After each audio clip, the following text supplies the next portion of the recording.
I was saying, oh, hey, check out this platform I use to manage my events, and Greg was like, what? I'm about to hire someone to do this. I use Excel. So I'm hoping to enlighten everyone today. If you're not using a platform like this, hopefully you'll consider it after today, because it should hopefully help running your business a lot easier. So first thing, I want to ask everybody just to show of hands, or actually not a show of hands, but what does everybody use really quickly to manage their clients? If it's CRM, HoneyBook, something like that. Triple C. Yeah. HoneyBook. Excel spreadsheets, if anyone's using those. Frankly, I'm not good at any of this. So My calendar. What's your Calendar, sure. Any other ones? Gmail. I don't know if that's really managed. How about doing your job? Are we supposed to No, this is not good. Right. Anybody else want to chime in quick? I think we got a lot of them. We got a lot of them? Okay.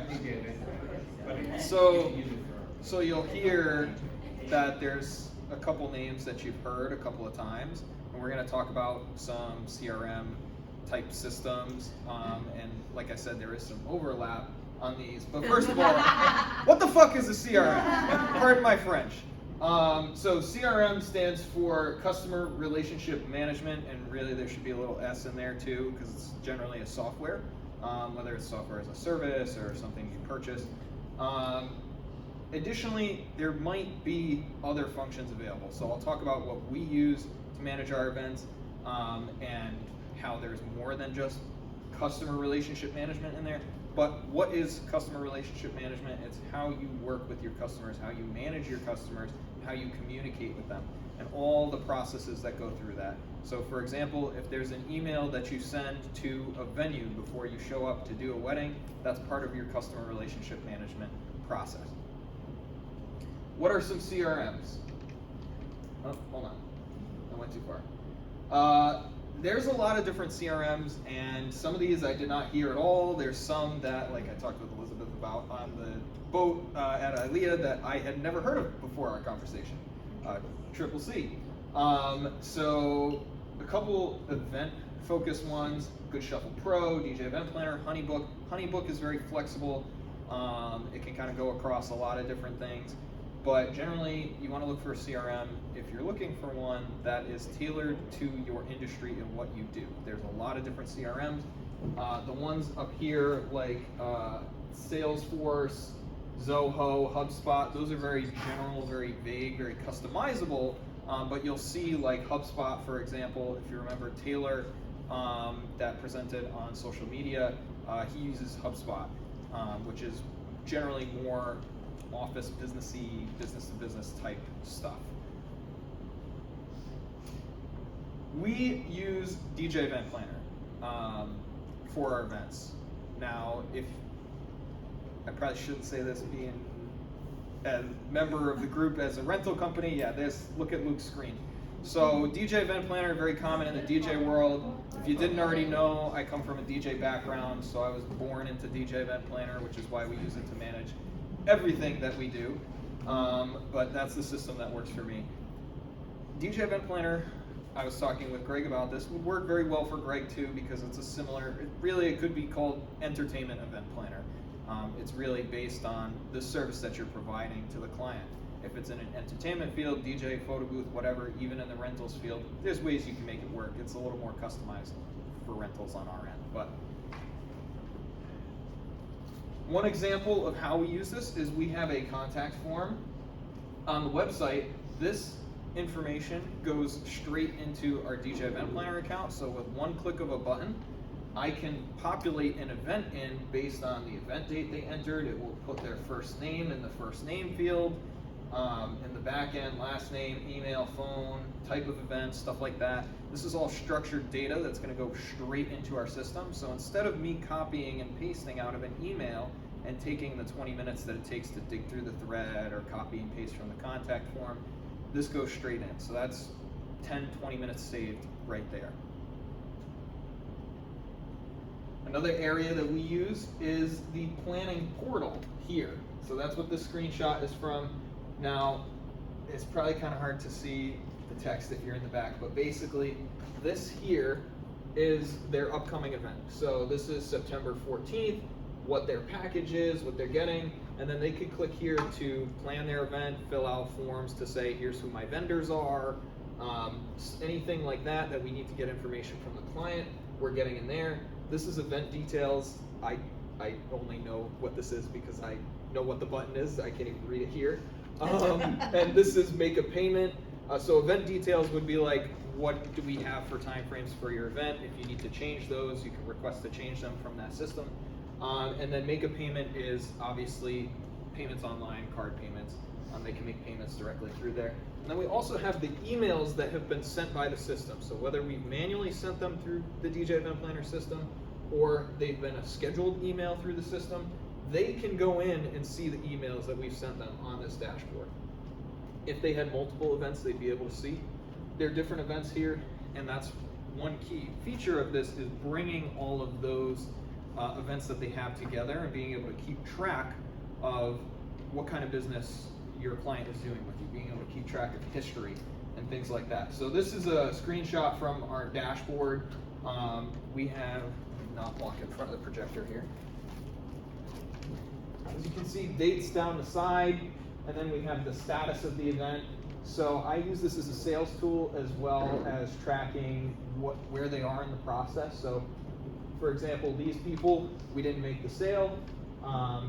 This person is booked, but they have not paid in full yet, which tells me that we need to follow up with this person about payment because this event is passed now, but it was within the week that I was taking these screenshots for the presentation. Decision pending, we need to follow up with these people. They have not gotten a contract yet. Waiting on deposit is they signed a contract. We haven't gotten their deposit yet. There's no contract sent in here, but we do have a contract sent, which is, we've sent them the contract, they haven't signed it. And then there's contract expired. I don't want to go too crazy detailed into this because otherwise the ghost of Rick Past would be yelling at me for spending too much time. But for me personally, what's a really important part is I can set dates based on when I sent the contract, that the contract will auto expire and they'll have to ask to reopen it, resend it, so that we can't overbook on a date if somebody has a contract out for 30 days and they haven't signed it yet. Alex, really quick question about this part. Does this, are you populating the filters or is it auto-populated and then you can kind of mess with it? So this is our event list. So this is kind of, you can customize this a little bit, you can filter it and things like that. I honestly just pretty much work off the default event list here. It's a little bit different for each platform. Again, for what I do, this is like perfect for us because I'm looking from top down. Obviously, this is the closest date to when I was putting all this together, and this is the farthest, and then this is just an infinite list of all the events we have. So there's like 300 events on this page, and I can just scroll all the way down and say, this makes it very easy for me to say, oh, yep, 10/9/25, nope, we don't have anything going on. Does that answer your question, Marty? Yes, thank you. So, mostly I've talked about all these functions already, but what are the functions of a CRM system? What can you use it for? Again, not every CRM has the same functions, but one of the major ones that you're going to see is customer communication, automatically scheduled emails. You can automatically schedule texts to go out, manually send emails, manually send texts. Customer management, who's who, what are they getting, where, when, things like that. Instead of having an Excel list, basically you can have a fancier Excel list in a CRM system.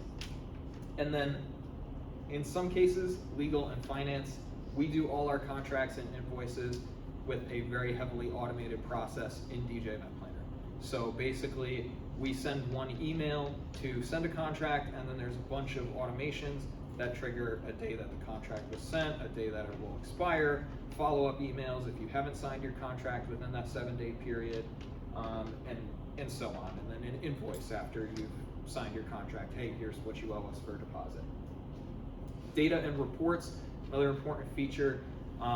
whether you use the data or not, it will always be there, and then you can take that out. Now, if you have the reports functionality, you might want to run, say, a sales tax report or a sales report and see how much you're doing in a month, and then you can start to look back and have all this data structured in a way that you can say, yes, we're going to be busier on, in September, or for example, the last week of September is going to be busy, or Veterans Day weekend is always busy for us, which is, things you might already think about in your head, but now you have that concrete data that you can always look back at that history.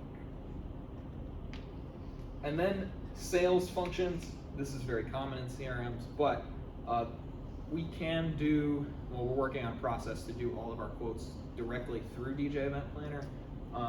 So with an HTML email template that when you request a quote, we put your details in, we press send on an email, it's gonna send you basically a quote template with, hey, here's what you requested, here's what it's gonna cost, here's some additional details about what we provide, deposit, things like that. Following up on that, you can have that email trigger another email that says, hey, it's been 7 days since we sent your quote. Are you ready to book? Do you need more information? Because they haven't booked at that point. And then have another trigger that says, well, if they booked and they already have a contract and everything, then don't send that email. Upgrades, follow-ups, I'm not gonna, I talked about follow-ups, but upgrades, perhaps you have a wedding booked, and let's say, for example, Luke offers audio guest book to add on to your wedding. Well, Luke could very easily set up in DJ Event Planner an email to say 6 months before the wedding, hey, did you know that we offer audio guest book for your wedding? And would you like to add that on? It's $500 or whatever the cost is. Or here's a special discount on the audio guest book. If you book right now, it's only gonna be, say, $400. The big part is automation of any of these tasks. That's one of the biggest functions of CRM, is automating these things that can be very, very monotonous, as I'm sure you all know. And then not only automating that, but making your client's experience better, because you don't have to invest as much of your time into sending those follow-up emails. So you can now say, I already have all those emails scheduled, now I can just work with the customer. If you already use a CRM, you probably know what they cost. In my opinion, they're dirt cheap. But let me ask you first, before I talk about cost, how much is your time worth? It's $50 an hour, $100 an hour, maybe it's $20 an hour. How much is your sanity worth? Greg, I'm looking at you. Irrelevant. No. Exactly. How much is a platform like a CRM worth to your clients? Like I mentioned, clients appreciate that good communication, even if they know the email is automated. They know that you're going to show up and that you're going to be there without you manually emailing them. I frequently have clients call and say, you are so professional, I know these emails are automated, but the fact that we get these and we get these tips and that we know that you're going to be there, it's so amazing. We have our own business, we love this. How much is that worth to your clients? So CRMs range anywhere from free to 200 plus a month. Really, at that point, it depends on how many people you have on your team. And then what kind of extra features. Some people charge for integrations with QuickBooks and things like that. Currently, for DJ Event Planner, we pay $20 a month. That is dirt cheap in terms of the amount of time that it saves me. And in addition, it's one place that everybody in my company can see what event they're assigned to. My office assistant can put events in the same dashboard that I use, and then I can go see what events we have going on. So it's really invaluable for the $20 a month that I spend on it. I'd easily spend $100 if they said, nope, we're raising our price tomorrow. How to get started. Let me start with Nike's slogan here. Just do it, just do something, just get started. Good tasks to start with are whatever you hate doing. If you hate emailing clients and sending follow-ups on contracts and things like that, use a CRM to do it for you.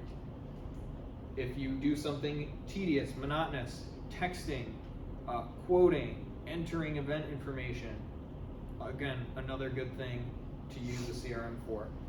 Anything that requires your time, say it's, again, tedious, repetitive, monotonous, anything that requires your time that you do frequently, automate it.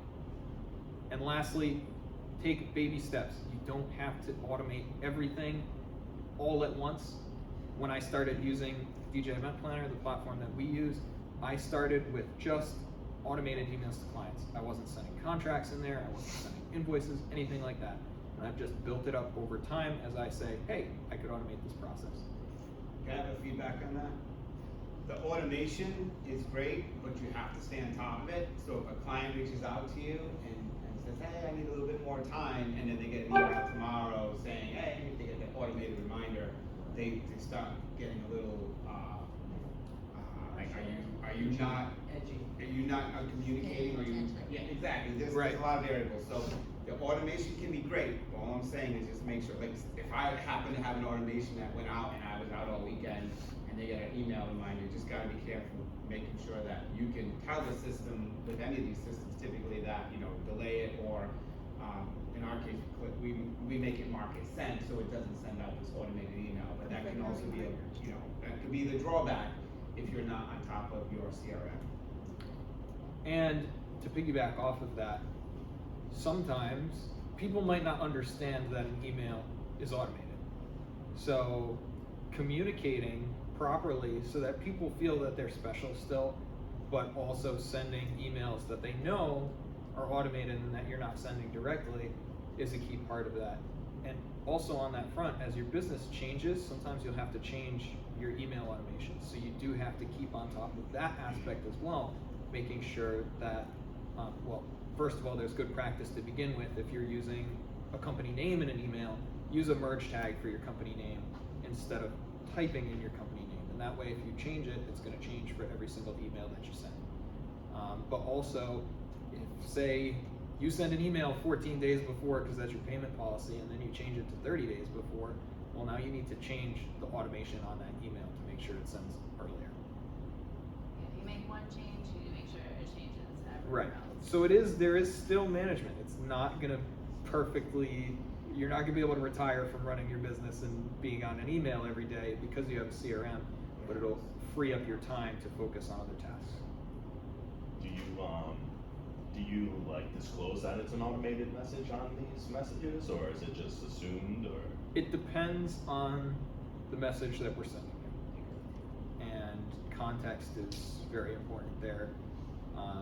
There are certain things in, say, the invoice process that we try and make very obvious that it is automated, because we have some clients, I'm sure many of you have probably dealt with colleges, for example. Our payment terms are payment in full 14 days before, but colleges don't pay anything in advance. They don't even pay a deposit usually. So for colleges, we want to make sure that people know that, hey, if you're getting this email, but you're a college, you can disregard this. And sometimes it's a conversation that you have to have with the client when you're booking them. If you're on the phone, hey, you're gonna get a follow-up email if you're not ready at that point, or, you know, if you see it and it's not accurate, because say your check is in the mail, just disregard it, or send us an email back that says, hey, my check's in the mail, are we all set? Yep, we haven't gotten your check yet, et cetera, et cetera. I'm thinking of, in the context, somebody that I work with as a business mentor, you know, I will get these automated texts, but they feel good, they feel genuine, you know, so I think there's a. Yeah, you could like copy the really generic automated message that your CRM like software gives you, put that into AI, chat GPT, and say, make this sound more professional from a wedding